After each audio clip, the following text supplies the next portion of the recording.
Hi everyone, आज हम अपनी वीडियो में एक्सेल सीरीज स्टार्ट करने जा रहे हैं जहां हम बिगनर से लेकर एडवांस तक की एक्सेल सीखेंगे। हर एक फंक्शन को फॉर्मूला को परफॉर्म करके हम थ्योरी में नहीं बल्कि प्रैक्टिकल में ज़्यादा फोकस करेंगे। तो अपने पीसी या लैपटॉप के साथ बैठे। तो लेट्स गेट स्टार्टेड। मेरा नाम है हिमांशु एंड आप देख रहे हैं मिड आउट।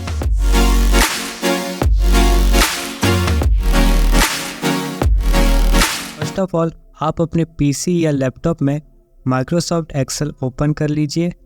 अब यहाँ पर ओपन करते ही आपके सामने कई ऑप्शन दिख रहे होंगे।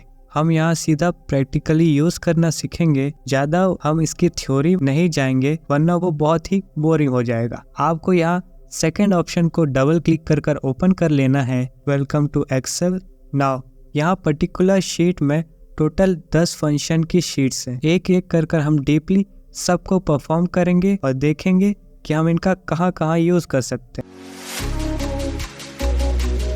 हमारा जो फर्स्ट मेथड है वो एक्सेल में बहुत ही कॉमनली यूज़ होने वाला मेथड है, दैट इज़ सम। हमें कई बार बहुत बड़े डाटा को ऐड करना होता है जिसे हम एक्सेल में बहुत ही ईजिली ऐड कर सकते हैं। जैसे यहाँ पर हमारे पास एक डाटा है, कुछ लिस्ट ऑफ फ्रूट का और उनके अमाउंट का। अब हमें इनका सम करना है, यानी हमें इसकी जो टोटल वैल्यू है उसे फाइंड करना है। तो सिंपली अपने माउस के कर्सर को इस येलो सेल पर ले आएंगे, then we will type is equal to sum bracket. Now जो आपके अमाउंट का फर्स्ट सेल है उसे क्लिक करके सिलेक्ट कर लेंगे। As you can see select करते ही उस सेल का एड्रेस ऑटोमेटिकली फिल हो गया है। आप चाहें तो मैन्युअली भी टाइप कर सकते हैं। नाउ अब आप इससे पूरे कॉलम को सिलेक्ट कर लीजिए। सिंपली माउस का लेफ्ट बटन होल्ड करके नीचे तक ड्रैग करेंगे, यानी नीचे तक होल्ड करके खींचना है। और अब ये पूरी कॉलम सिलेक्ट हो गई है। As you can see column number D4 से लेके D7 तक शो कर रही है। इसका मतलब है D4 से लेके D7 तक की सारी वैल्यू सम हो जाएगी। Now press enter. नाउ यहाँ पर आपको इस फॉर्मूला में ब्रैकेट क्लोज करने की ज़रूरत नहीं है, एक्सेल ऑटोमेटिकली ब्रैकेट क्लोज कर देता है। एज यू कैन सी जो हमारी वैल्यू है वो यहाँ पर शो कर रही है। Now let's move to the next part. Now हम सेम फंक्शन का यूज़ करेंगे यूजिंग अ शॉर्टकट की। नाउ पहले आपको सेल को सिलेक्ट करना है। Now press alt is equal to, as you can see जैसे ही हमने alt is equal to press किया अपने आप यहाँ पूरी कॉलम सम फॉर्मूला के अंदर आ गई। Now press enter and that's it. अब हम सम करेंगे एक कंडीशन के साथ, यानी लेट्स से हमें यहाँ अमाउंट में सिर्फ वो वैल्यू ऐड करनी है जिनका प्राइस 50 से ज़्यादा है और जिनका 50 से लेस है उन्हें हम छोड़ देंगे। इसके लिए हम यूज़ करेंगे सम इफ। सम इफ यहाँ पर हमारा कंडीशन को रिप्रेजेंट कर रहा है, यानी sum only if amount is greater than 50। हम तभी सम करेंगे वैल्यूज को जब वो वैल्यू 50 से बड़ी होगी, अदर देन हम उस वैल्यू को कंसीडर नहीं करेंगे। नाउ इसे परफॉर्म करने के लिए सेल में हम टाइप करेंगे is equal to sum if bracket, click first cell, then drag down, पूरा कॉलम सिलेक्ट कर लेंगे। Now come to the main cell, type comma, then double inverted comma, then greater than का sign use करेंगे, 50 inverted comma को close कर देंगे, close bracket, then press enter. As you can see हमारी list में 50 से बड़े नंबर जितने थे सिर्फ वो ऐड हुए हैं। जैसे कि यहाँ पे सिर्फ 100 एक अकेला वैल्यू था जो 50 से बड़ा था, इसलिए हमारी जो आंसर वैल्यू है वो 100 आई है। नाउ हम एक बार लेस देन का साइन यूज़ करके देखते हैं। सेम प्रोसेस है, सेल में is equal to sum if bracket, then पूरी कॉलम को ड्रैग करके सिलेक्ट करेंगे, then inverted comma, then less than का sign 50, then inverted comma close bracket close and then enter. As you can see हमारी जो value आई है वो है 160। यहाँ पर जितने भी 50 से लेस नंबर्स थे, यानी यहाँ पर जितने भी 50 से छोटी वैल्यू थी सिर्फ वो ऐड हुई है। Now move to the next part, more about sum and sum if function. ये सिर्फ एक्सप्लेनेशन है, ऊपर के जो 2 फंक्शन हमने परफॉर्म किए उनके बारे में आप चाहें तो इसे रीड करके समझ सकते हैं। एक रिक्वेस्ट है आपसे कि आप सिर्फ वीडियो को देखें ही नहीं बल्कि उसे अपने पीसी या लैपटॉप में परफॉर्म भी करते जाएं। इससे जो चीज़ें वो और भी अच्छे से क्लियर होंगी और परफॉर्म करने के बाद आपको वो चीज़ ईजी भी लगेगी। Now move to the next slide.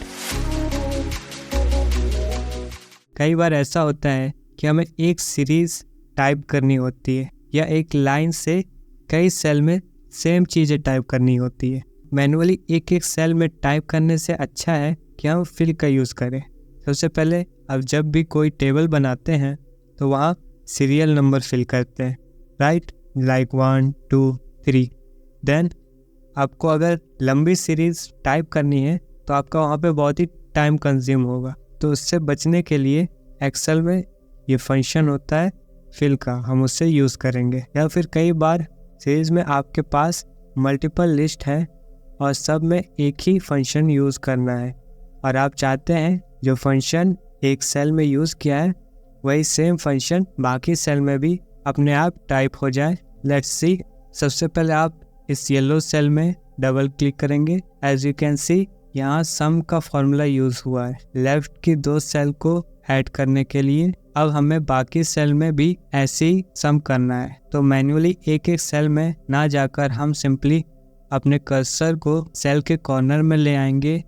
As you can सी जब ये कर्सर क्रॉस का साइन बन जाए अपने माउस का left button click and hold करके नीचे तक ड्रैग करेंगे। एज यू कैन सी कितनी आसानी और जल्दी से सारी सेल में सम फंक्शन अप्लाई हो गया है और ना ही हमें मैनुअली सेल का एड्रेस टाइप करना पड़ा। सेम टू सेम जैसे हमने ऊपर से नीचे ड्रैग करके फिल किया, इस टेबल में भी लेफ्ट टू राइट 200 पर क्लिक करके प्लेस करना है कॉर्नर में। देन सिंपली 200 पर प्लेस करना है अपने कर्सर को। देन सिंपली क्रॉस बनने के बाद click and drag left. Now हम फिल का यूज़ करेंगे कॉपी करने के लिए। Click this product cell then place on corner. Then जैसे ही यहाँ पर क्रॉस का साइन बन जाए देन ड्रैग डाउन एंड हो गया। एज यू कैन सी सारे सेल में प्रोडक्ट वर्ड कॉपी हो गया है। फ्रूट को हम कॉपी करेंगे। Click the cell then right corner में जब क्रॉस बन जाए नाउ यहाँ पर हम ड्रैग करने की जगह डबल क्लिक करेंगे। एज यू कैन सी हमें ड्रैग डाउन करने की ज़रूरत नहीं पड़ी। बिना ड्रैग डाउन किए हमारा डाटा कॉपी होकर फिल हो गया है।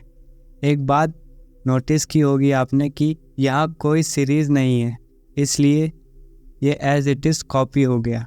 या फिर कोई नंबर होता, वीक या मंथ होते लाइक मंडे MON और जनवरी JN, तो उस केस में जो हमारी सीरीज़ है वो फिल होती। जैसे कि एक सेल में JAN यानी जनवरी लिखा है, हम चाहते हैं इसके आगे FEB MAR APR ऐसे सीरीज फिल हो जाए। जस्ट क्लिक जैन देन जब क्रॉस बन जाए देन ड्रैग राइट और ये फिल हो गया। लेफ्ट साइड भी फिल कर सकते हैं एंड दिसंबर यहाँ फिल हो गया। मेक श्योर आप डबल क्लिक ना करें क्योंकि ये सीरीज हॉरिजॉन्टल है और डबल क्लिक करने से सिर्फ वर्टिकली फिल होता है। एक एग्जांपल देखते हैं। मैंने यहाँ जनवरी को डबल क्लिक किया और ये स्ट्रेट फिल हो गया यानी वर्टिकली। इस बात का ध्यान रखें। नाउ वीक 1 को आप डबल क्लिक करके फिल करते हैं, यहाँ ड्रैग करने की ज़रूरत नहीं है। मान लो हमें कोई सीरीज नहीं फिल करनी है, हमें तो बस कॉपी करना है। पर अगर कोई वर्ड किसी नंबर के साथ है तो वो तो सीरीज में फिल होगा। इस केस में हमें एक ऑप्शन मिलता है फिल करने के लिए जिसका यूज़ करके हम टाइप्स ऑफ फिल कर सकते हैं। Let's see. Q1 में क्लिक करें देन क्रॉस बनते ही drag down. Now as you can see यहाँ एक बटन आपको दिख रहा होगा, click that button. Now as you can see यहाँ पे बहुत सारे आपको फिल ऑप्शन दिख रहे होंगे, fill series, fill copy. Now click on copy cell. Copy करते ही सभी सेल में सीरीज की जगह Q1 कॉपी हो गया है। फॉर्मेट करते ही सब खाली हो जाएगा और विदाउट फॉर्मेट करते ही वापस सीरीज आ जाएगी। Now let's move to our third slide. हमारा जो तीसरा फंक्शन है वो है स्प्लिट फंक्शन। नाम से ही हमें समझ आ रहा है कि यहाँ किसी चीज़ को 2 या उससे ज़्यादा हिस्सों में बांट देने की या डिवाइड कर देने की। अक्सर कई बार ऐसा होता है हमारे पास एक ही सेल में बहुत लंबा डाटा आ जाता है, जैसे किसी का नाम हो गया लेट्स से अर्नव शर्मा, या फिर कई लोग मिडिल नेम भी यूज़ करते हैं जैसे देवी प्रसाद शर्मा, या फिर किसी का नाम हो राजशेखर श्रीनिवासन त्रिचिपल्ली यक्केपरंपील पेरंबदूर चिन्नस्वामी मुत्तुस्वामी वेणुगोपाल अय्यर। नाउ ऐसे में हम एक नेम कॉलम बनाते हैं और उसी कॉलम में पूरा नाम लिखते हैं। एंटर करने के बाद आधा ही नाम दिख रहा होता है। या कई बार हमें बाद में कहा जाता है कि नेम, सरनेम और मिडिल नेम दोनों को या तीनों को अलग अलग लिखो। अब ऐसे में फिर से सारे डाटा को अलग कॉलम बनाकर टाइप करने से बचने के लिए हम यूज करते हैं split function. As you can see हमारे पास एक ईमेल की टेबल है। अब हमें इन ईमेल से उस पर्सन का first name and last name separately लिखना है। इसके लिए सिंपली आपको फर्स्ट नेम के कॉलम में जो नेम लिखा है नैन्सी टाइप करना है। सिमिलरली सेकेंड सेल में भी ऐसे ही टाइप करना है। नाउ जैसे ही आप टाइप करोगे एक्सेल का एल्गोरिदम समझ जाएगा और आपको सजेशन देगा, देन तुरंत आपको एंटर प्रेस करना है। इस मेथड को कहते हैं फ्लैश फिल। जैसा हमने पहले फिल फंक्शन सीखा था, ये उसका एक एडवांस वर्जन है। नाउ हमने अपने डाटा को स्प्लिट कर लिया है यूजिंग फ्लैश फिल। अब हम ऊपर जो टैब दिख रहे हैं उनका यूज करके फ्लैश फिल को परफॉर्म करेंगे। सिंपली आपको लास्ट नेम के कॉलम में स्मिथ को क्लिक कर लेना है। देन आपको होम टैब में जाना है। देन राइट कॉर्नर में फिल ऑप्शन को क्लिक करना है। यहाँ पर आपको और भी फंक्शन दिख रहे होंगे। इस पूरे एरिया का नाम है editing portion. Now click fill, you can see many option. Simply click flash fill and यहाँ हमारा डाटा स्प्लिट हो चुका है using flash fill.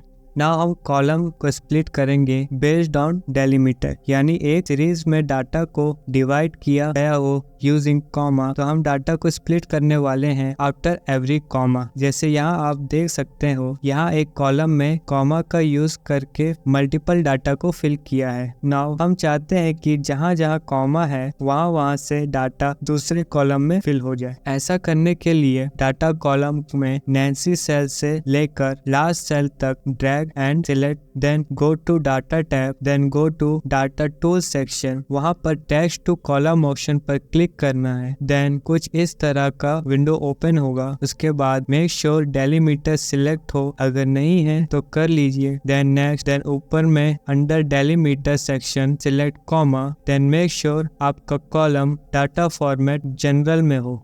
Then inside the destination box वहाँ पर सी की जगह डी टाइप कर देना। इससे जो डाटा कॉलम है वो एज इट इज रहेगा और जितना भी डाटा है वो कॉमा के बाद स्प्लिट होकर बाकी कॉलम में फिल हो जाएगा। अगर ऐसा नहीं करते तो जो डाटा कॉलम में है वो भी चेंज हो जाएगा। Then click finish. यहाँ पर आपको एक वार्निंग आएगी। Then okay, then done. Now अभी हम स्प्लिट यूजिंग अ फॉर्मूला को कीप कर रहे हैं क्योंकि इसे एक्सप्लेन करने में ज़्यादा टाइम लगेगा। ये आपकी पहली क्लास है, इसलिए हम इसे अपनी आने वाली वीडियो में डिस्कस करेंगे कि आखिर ये पूरा फंक्शन, ये फॉर्मूला वर्क कैसे करता है। Now move to the next slide. हमारी फोर्थ फंक्शन है ट्रांसपोज। नाउ यहाँ हम सीखेंगे कि किस तरह हम किसी भी गिवन डाटा को हॉरिजॉन्टल से वर्टिकल या वर्टिकल से हॉरिजॉन्टल में कैसे ट्रांसपोज कर। एक बार करके देखते हैं, देन उसके बाद आपको समझ आ जाएगा कि ये फंक्शन का असल में क्या काम है। Now click and drag whole table. अब अपनी कीबोर्ड का यूज करके कंट्रोल सी। नाउ ये टेबल यहाँ कॉपी हो गई है। अब हमें इसे पेस्ट करना है। Then click on this yellow cell, then go to home tab. Then ये जो सेक्शन है इसे कहते हैं क्लिपबोर्ड। यहाँ आपके copy, cut, paste, format, printer सारे टूल इस सेक्शन पर होते हैं। नाउ यहाँ पर आपको पेस्ट के नीचे एक छोटा सा एरो दिख रहा होगा। जैसे ही क्लिक करोगे एक मेन्यू ओपन होगा कि किस तरह से आपको पेस्ट करना है। नाउ जो इसमें 7th ऑप्शन है उसमें आप अपने कर्सर को प्लेस करोगे, वहाँ लिख कर आएगा ट्रांसपोज। आपको आइकन से भी एक आइडिया मिल गया होगा कि इसका फंक्शन क्या है। कॉलम को रो में और रो को कॉलम में शिफ्ट करना। Then click it and that's it. Now अब हम सेम चीज करेंगे यूजिंग एक्सेल फॉर्मूला। जितने भी रोज को आपको कॉलम बनाना है, लेट्स से यहाँ पर हमारे पास 2 रो और 6 कॉलम है, तो हम ब्लैंक सेल में 2 कॉलम और 6 रोज को सिलेक्ट करेंगे। आफ्टर दैट आपको अपने कीबोर्ड में टाइप करना है = ट्रांसपोज देन ब्रैकेट। नाउ जो हमारी टेबल है उसका फर्स्ट सेल से लेकर लास्ट तक टैग करेंगे। एज यू कैन सी हमारे सेल एड्रेस एक एरे की फॉर्म में मिल गई है। नाउ Ctrl+Shift+Enter एंड यहाँ पर हमारा पूरा डाटा सक्सेसफुली ट्रांसपोज हो चुका है। नाउ आप किसी भी सेल को डबल क्लिक करके आप देखेंगे तो वहाँ पर सभी सेल में सेम फॉर्मूला दिख रहा होगा। इसे एरे फॉर्मूला कहते हैं। जिस तरह से हमने पूरा टेबल को सिलेक्ट किया, देन उस रेंज की सेल एड्रेस आ गई हमारे पास, दैट इज कॉल्ड अरे। ट्रांसपोज कर दिया यानी हॉरिजॉन्टल से वर्टिकल ओरिएंटेशन में स्विच करना ही ट्रांसपोज फंक्शन का काम है। नाउ आज की वीडियो में इतना ही। हमने 4 फंक्शंस को कवर कर लिया है, बाकी के 6 फंक्शन को हम अपनी नेक्स्ट वीडियो में कवर कर लेंगे। तब तक के लिए बाय बाय।